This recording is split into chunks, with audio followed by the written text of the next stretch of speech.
Dernière étape dans la série de cross internationaux courus par Jan Schrub. Après 2 premières places en Belgique et en Espagne, notre champion local réalise un triplé en remportant celui d'Albufeira. C'était hier au Portugal, une course de 8,5 km qu'il a terminée en 25 minutes et 17 secondes, suivi par le Normand Valentin Gondouin avec 25 minutes et 21 secondes. L'objectif est toujours le même, prendre des points au classement global pour faire partie du top 8 mondial des coureurs de cross et se qualifier aux mondiaux de Budapest cet été.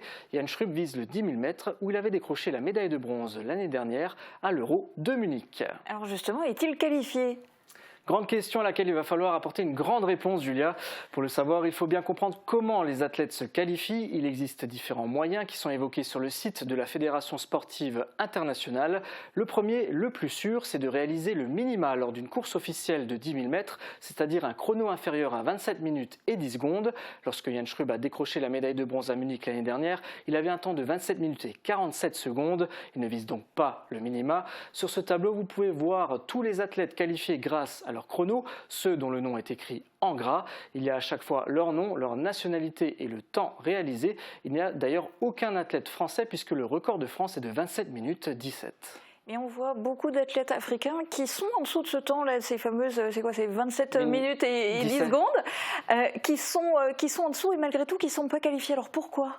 Parce qu'il peut n'y avoir que 3 athlètes par pays. Ceux dont le nom n'est pas écrit en gras ne font pas partie des 3 meilleurs de leur pays. Ici, par exemple, on voit que le 4e et 5e éthiopien ne sont pas qualifiés. Et qu'en est-il pour Jan Schrub ?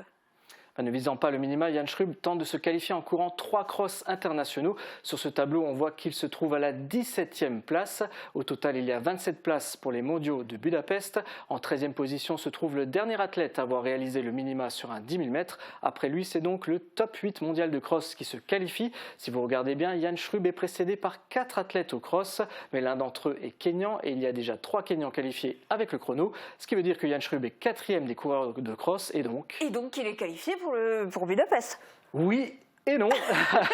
Une information en fait qu'il faut prendre avec des pincettes. Si on s'appuie sur les chiffres et les résultats, Jan Schrub est effectivement qualifié, mais sous réserve de validation par la Fédération française d'athlétisme. C'est elle qui met le tampon final. Je précise que ces données ne prennent pas encore en compte le résultat de ce week-end. Jan Schrub devrait donc encore gagner quelques places. Et ensuite, est-ce que le principe est identique pour se qualifier pour les JO de Paris ?